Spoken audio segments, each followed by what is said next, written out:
Hello, everyone. I just want to post the links so everybody who knows can actually join us.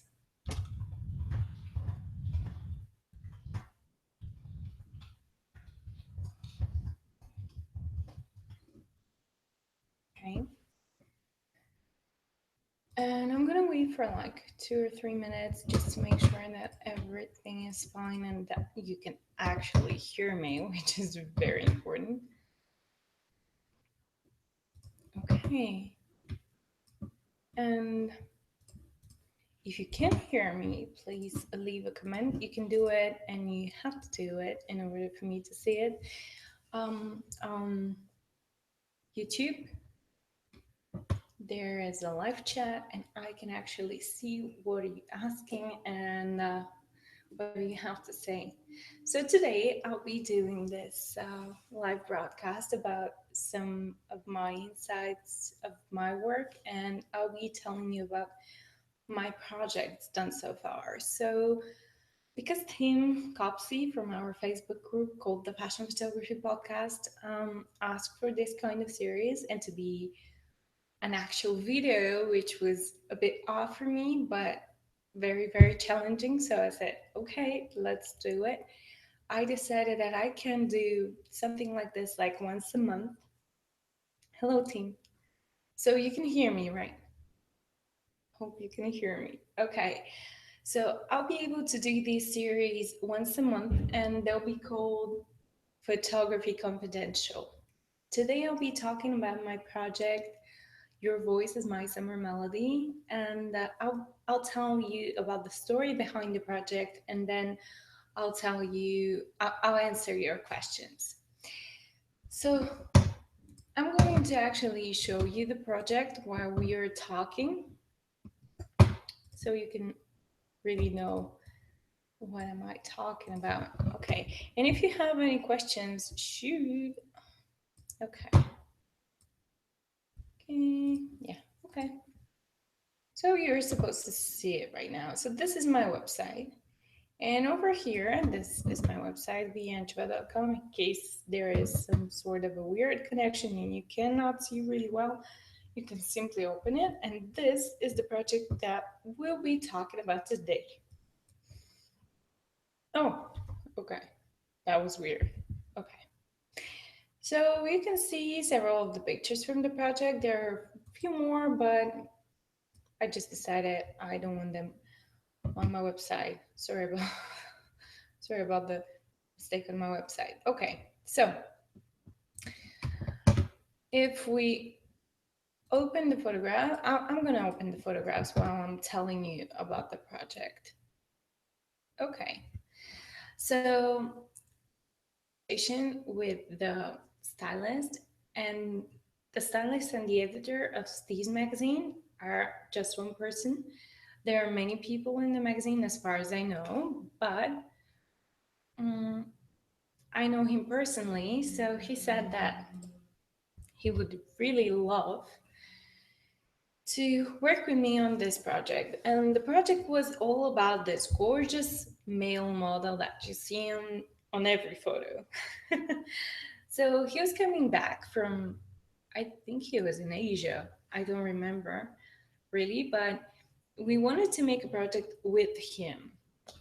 So I can honestly tell you that this photo shoot was inspired by the model, which was cool.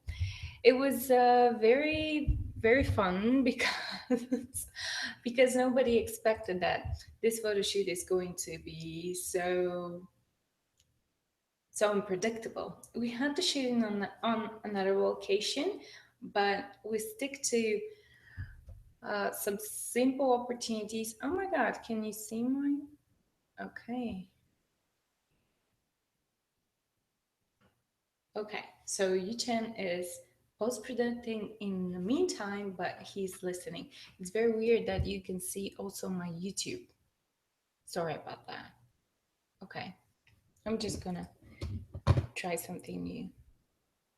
Okay, so we had to shoot in another location, but we decided that there was some problems there, and we decided that we have to move somewhere else. And there were several options, and the editor said that he really wanted to shoot in the studio, but I was so tired of shooting in studio back then, so I told him, you know what, it's the last days of summer, the weather is still good, so we can go out and shoot outside.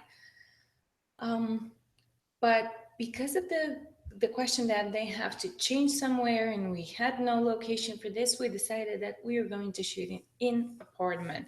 And actually this is the apartment of the editor, so so we solved this problem very, very easily.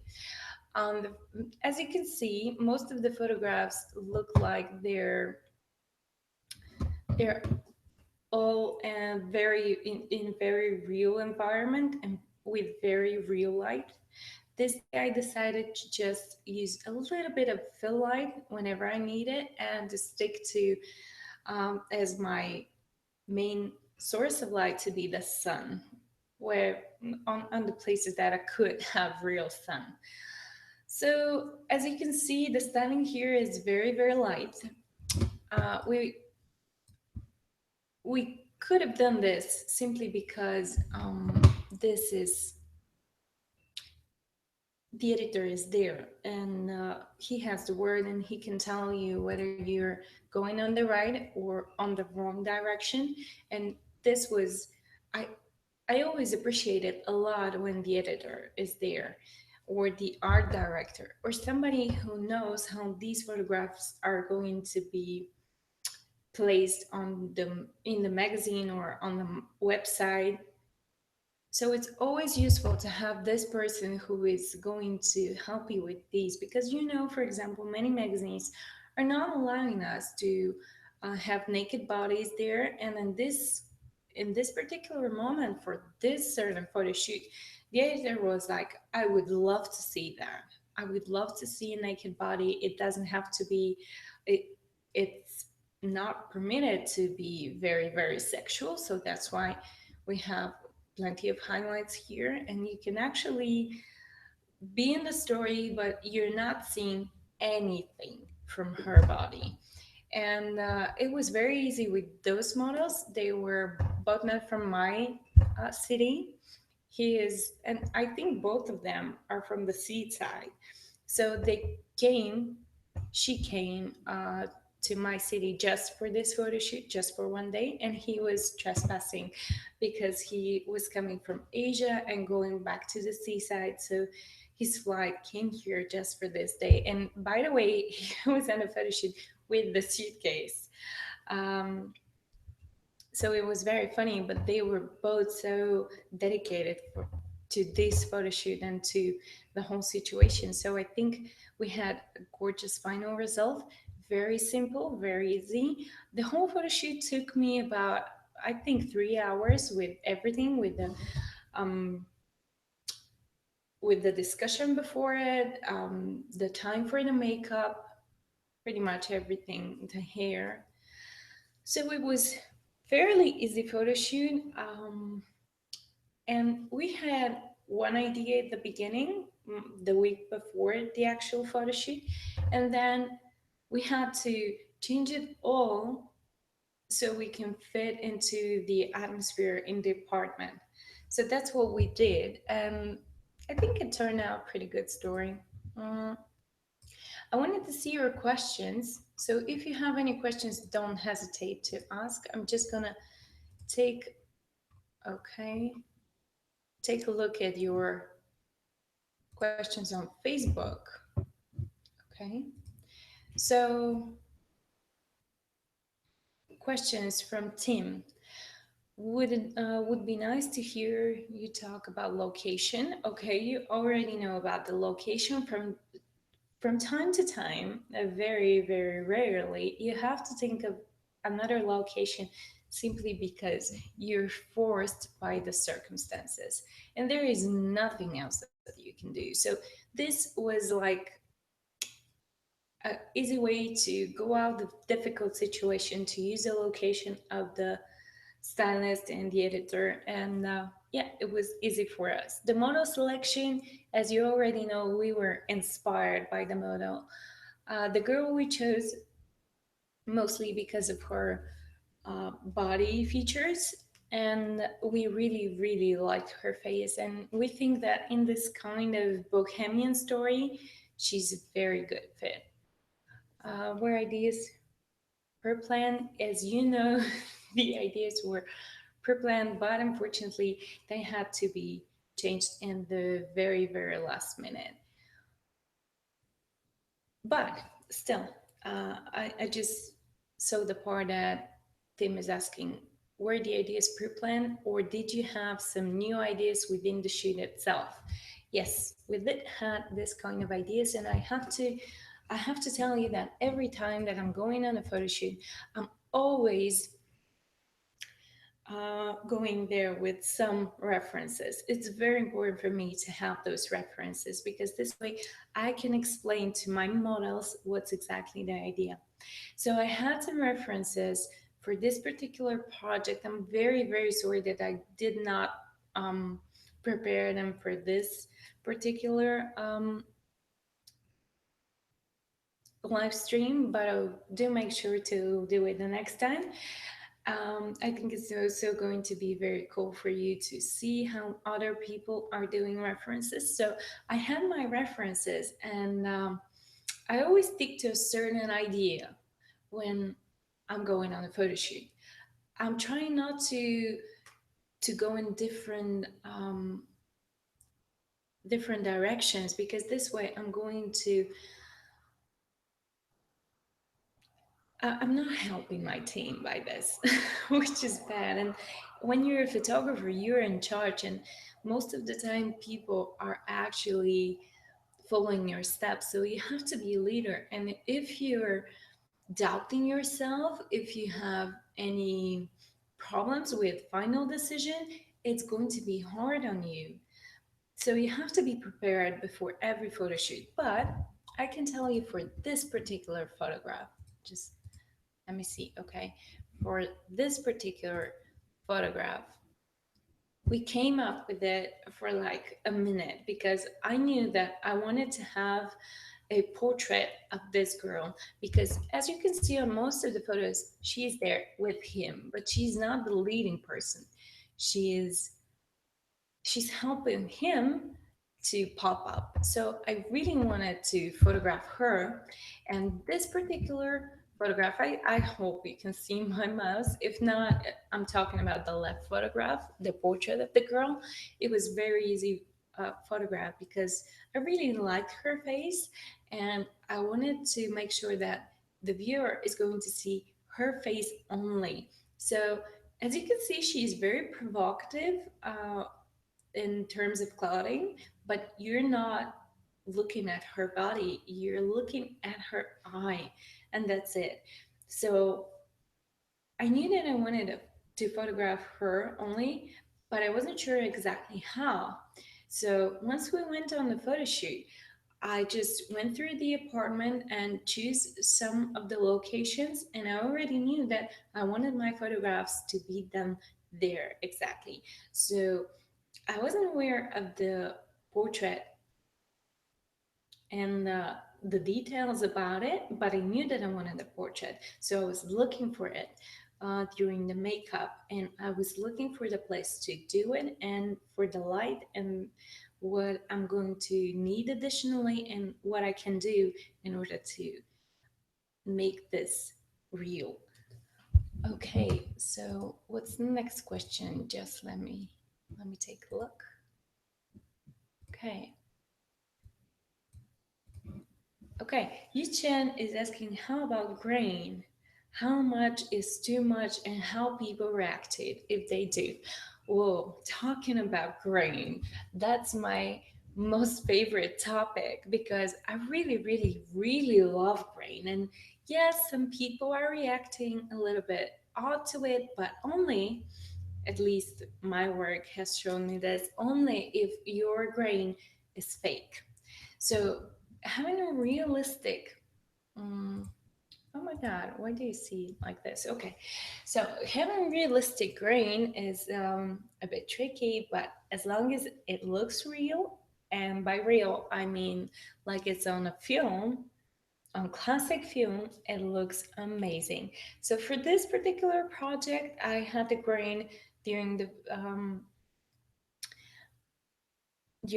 post production process, and that's how I do it most of the time because I want it to be controlled. I love to be in charge. I love to be in control of my light, of my post production, of my grain, of my sounds like migraine, by the way, of my project. I love to be the person who knows how exactly it's going to look the final product. So I told to my editor that I really want to have some grain there. And since the idea was for these photographs to look very easy, very mm, not forced, he was totally fine with it. Okay, let me know what do you think about the post production. It's going to be cool. You can leave a comment. So Tim's asking, I don't know if he's asking, but he's writing, I like it that you let us know about your flexibility. Yeah, as a photographer, you should always be flexible because I've been in situations where we have a big photo shoot and the model, for example, gets sick on this day, so she looks really really terrible and you cannot shoot her. So you have to be flexible, you have to think fast, you have to, but it's very important to know that you can rely on your team. That's very very important. So that's why I'm always telling you how hard it is to find a team, but if you find the right one, you're settled. um, the location worked to your benefit. Yeah, that's right. As you know, guys, it's one thing to go there and see the location, and it's completely different thing to shoot it. So this apartment looks absolutely different. We were moving some stuff around the apartment just to make some space or to add something to the photograph, and yeah, we as a photographer, so we can easily recreate something that we want to see, and it's it's easy for us. Loving that the set is black and white. Yes, Tim. As I can see from your photographs, you really, really like black and white. And you've told me so, I'm sure. I also love black and white, but I think we have to be flexible here too because most of the clients, usually as a fashion and advertising photographer, I can tell you that they prefer color photographs, simply because many people are giving a lot of efforts to get the particular color, and sometimes this color can be very important for their brand.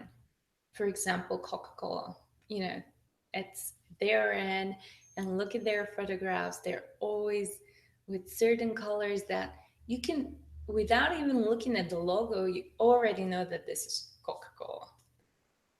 Um, Yeah, cool. Yeah, you can see my mouth. That's cool. Thank you, Tim. I'm sorry that I'm reading a little bit late, but I just want to be on time and answer questions that I'm reading. When you have two models on set, you have to deal with their interactions. Okay, yeah, that's true. I like the way this works in these images. I'm very happy that you're happy. And it's true that it's usually kind of hard, and especially in this type of editorial where she's naked. We had a little bit of a problem with her nudity. Um, she wasn't really okay with that. And as you can see, the photograph that you're looking at right now, this one, was the first photograph that we took. So um, she wasn't really comfortable with it. Though you cannot see it on the photo because she's professional model and he is too. He would never touch her. She would never do anything to bother him either. And the professional attitude is more than obvious in these kind of images. So to have two models, yeah, that's kind of difficult. It it's not kind of difficult. It's a difficult task, but that's why you need to go there with references because I showed her the references. I told her, I showed her also my portfolio. That's very important. If the model is not aware of your work, or she is but she haven't seen your nudity photos, show show them to her. That's very important. So she saw my portfolio, she saw the references, she was still a little bit concerned. And once I did the photograph, I first told her to lay down. I told her exactly how to lay down. And then he joined the photo, and I told him how to pose for the photo. So he wasn't touching her anywhere that it's not okay, you know? So I took this photograph. I think this is one of the very first photographs. And I showed the back of the camera to her, because she's a woman and she has to be feeling okay if you want to have a good result.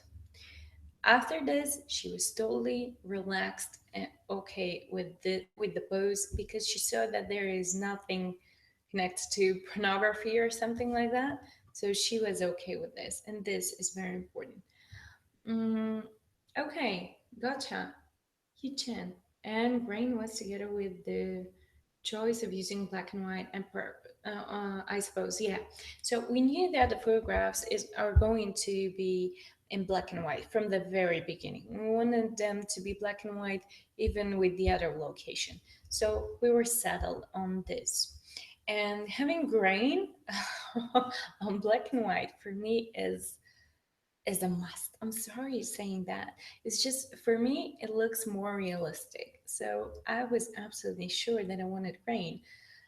So with the very few first photographs, I told the editor that I want to add it. They look so relaxed, like hot summer days chilling together. Cool, because that's exactly the idea behind the photo shoot. That's very cool. That's why I usually shoot in color.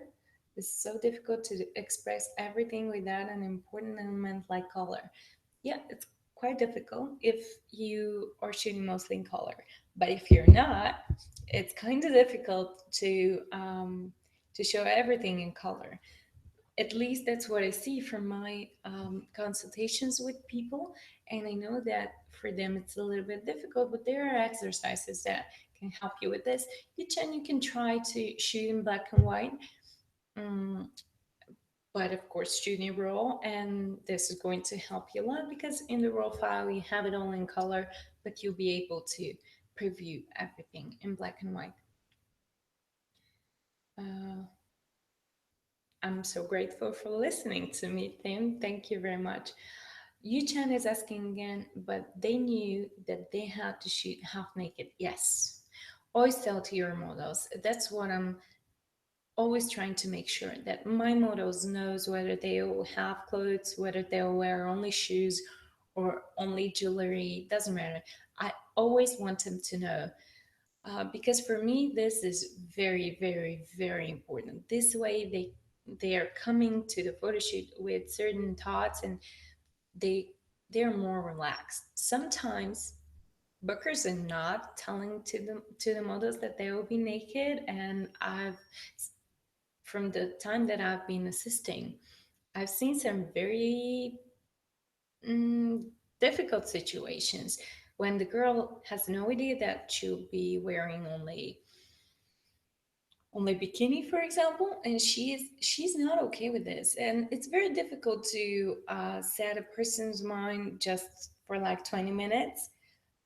They have to know before the photo shoot, because if they have any type of problem with this, if it's not a must that they have to be naked, you can think of some some way to resolve this problem. And if they have to be naked and they're not okay with this, you can think of another model. Because on photograph, you can always say if a person is not okay by the way they look. They have to be really, really big professionals if you cannot tell it just by looking at them. So this is important.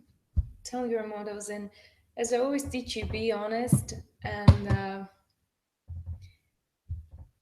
tell your team everything, because for the certain period of time. It might be just 3 hours, it might be 10 hours, it might be whole month. Your team is consistent by every single person who is on set. This means you, your makeup artist, your stylist, your hairstylist, your client, your models. They're all your team. So we have to make it good for them and good for you. And if you're all um, talking openly, everything will be more clear and the results will be better. This is very important. Okay, do you have any other questions, guys? I don't see any other questions. So, okay, Yuchen, most of the time when agencies send me models, they never tell them that is the mood board. Do they do the same with you? How do you deal with that? Okay, so honestly, nowadays when I work with model agencies, I know them, they know my work, they know me. So most of the time, I just have to call them and to tell them if I want a particular girl or what type of girl I'm in need of. I don't have to explain too much. I'm always trying to tell them about the idea, and I'm always doing that. But nowadays, um, I'm almost not sending any references to the model agency. If it's for a personal project, they'll go, okay, I'm gonna just switch so you can see me. So if it's for a personal project, I'm almost never emailing images to the model agency. I'm just telling what type of girl I need. And but if I'm doing naked pictures, I'm always telling them because most of the time, if you're shooting model that is under 18, you cannot show her naked. That's forbidden. So I like to stick to those rules, and I'm making sure that um, the model agency knows, and I'm always asking the model. And if I know the model, which is very often the case, I'm sending them the mood boards. And I have most of the girls on my Facebook, so I'm just sending them references to make sure that they know. Because, like I said, for me, this is very important. Okay, any other questions? Did I answer the question so far? I think that's also very important. I know that you have delay, so I'm gonna wait a little.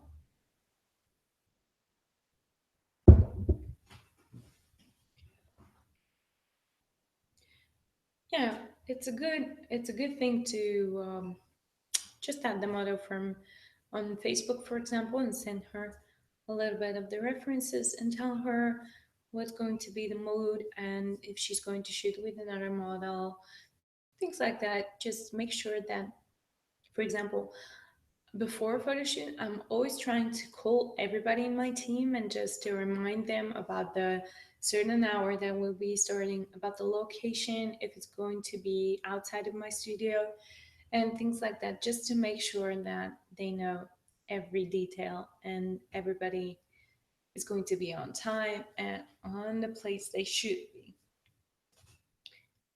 Okay, talking about this project, I wanted to tell you that I'm very grateful that you asked about particular project. Thank you, Tim. I remember that you asked me about this one. And for the next month, for the next Photography Confidential series, you can also let me know which one is going to. Uh, thank you about the mug. Yeah, it's actually Georgia's. Okay, and I wanted to say that if you were telling me which project is most interesting for you, that would be the best, and I'll do make sure to talk about this project. And since I was trying to set a particular date for this type of live vlog, I wasn't able to do it. I'm sorry about that. I just want to say it because As a freelancer, there are plenty of projects, and unfortunately, I cannot tell my clients, sorry, no, because I have a vlog this day, simply because there won't be projects to tell you about if I do that. So I decided that I'll be doing vlog every last week of the month. You can see the exact day and hour on our Facebook page, the Fashion Photography Podcast. And also do make sure to tell you about it in our podcast, again, the Fashion Photography Podcast, just to prepare you and for you to book the day. If you have any other questions, let me know now, or you can ask them in our group, and I'll do make sure to answer. I'll try the best way to do it. If I cannot answer right away, I'll do a podcast for this, or I'll answer next time doing a live blog.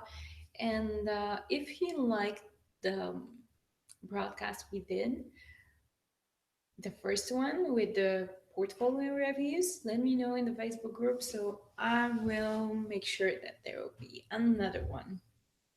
Okay, I think pretty much that's it for the day, and I want to say thank you very much for being with me. Hope it was interesting for you, and I really hope it was inspiring, and this project will lead you to other projects, and I would love to see them in our Facebook page. Um, and if you have any questions, let me know there. Thank you very much for being with me.